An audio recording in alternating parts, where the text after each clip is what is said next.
I have a questions to you, Dr. Yehuda. You mentioned that you also have some guests from Buddhists. You mean that some Buddhist monks, do they visit to Israel to build the peaceful dialogue, something?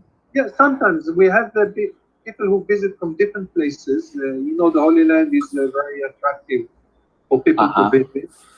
We had Buddhists visiting Buddhist. I think Buddhist monks. We had but also we have cooperation with organizations within Israel that are inspired by Buddhism. For example, there are a group of people who practice meditation that is inspired by Thich Nhat Hanh, and we cooperate with them. We have now a cooperation with a very serious Buddhist group that are all Israelis. All of them are Israelis, but they have also a monastery in the south part of Israel, and I was there, and we are working to collaborate with them. It's a new collaboration, and a few other organizations during the years that we worked with. Oh, thank you so much for that information. Yeah, I'm happy to know that. Yes, please. May I? Okay. Good evening, everybody. I'm so delighted to see the Interfaith gathering here today, and I'm so pleasant to know that many people are becoming more aware of multi-religious tradition, and people are promoting the genuine harmony between the religions. And I always consider that all the religions are like medicines. If I pick up one medicine and say that this medicine is the best medicine in the world, so that is completely wrong.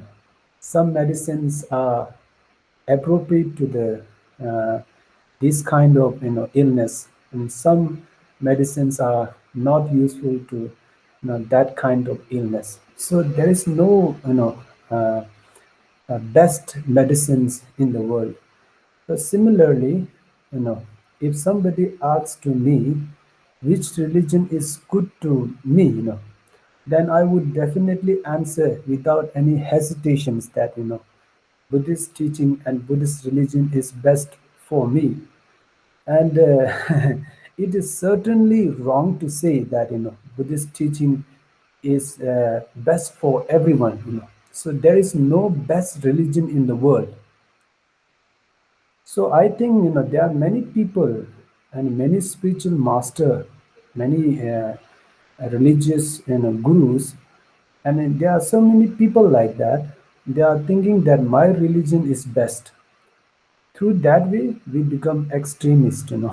Then when we interact with other people, then there is always a clash there, and we can see a religious, religion conflict in our society. So we have to remove that kind of mental attitude in our society. This is what I think.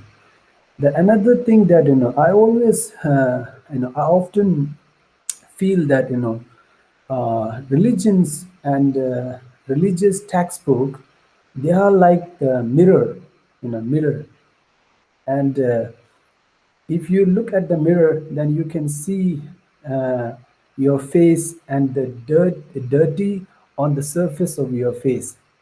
And through by using the mirror, you can clean the dirty on your face.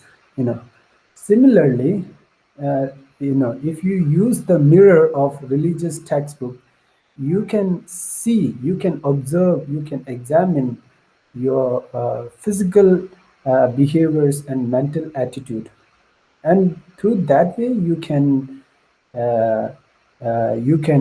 modify your physical behaviors and mental attitude, and today I always notice that there is a big gap. Our understanding of religions and our uh, practice of religion, there is a big gap there, and the knowledge and insight that we have learned, that we have gained from our religious textbook, and we should not remain them as the intellectual level, we have to put them as the objective of practice. If we combine our understanding of religions and our practice of religion, then we can see a big, you know uh, transformation. We can experience a very constructive result in our life, and I always think that all the major world religions, they have a potential to serve humanity, and they have a potential to develop a good human being, and uh, they have a potential to develop a compassionate heart. And I think that all the religions have helped to the millions of other people in the past, and they are helping and serving to the millions of people at present, and it will help, and it will serve to the millions of people in future, and I think that all the religions, they are sharing the precious and the same precious message of love, tolerance, and forgiveness, and all the religions have a power to transform a very negative person into a good person. So therefore, I think there is a point to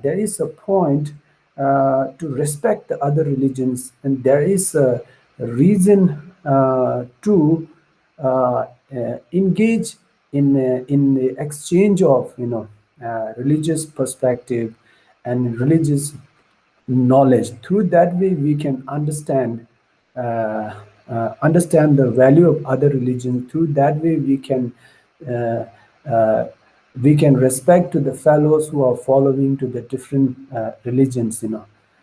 This is what I want to share, and thank you so much for having me here today, and thank you for the organizers and all the participants. Thank you so much. Thank you very much.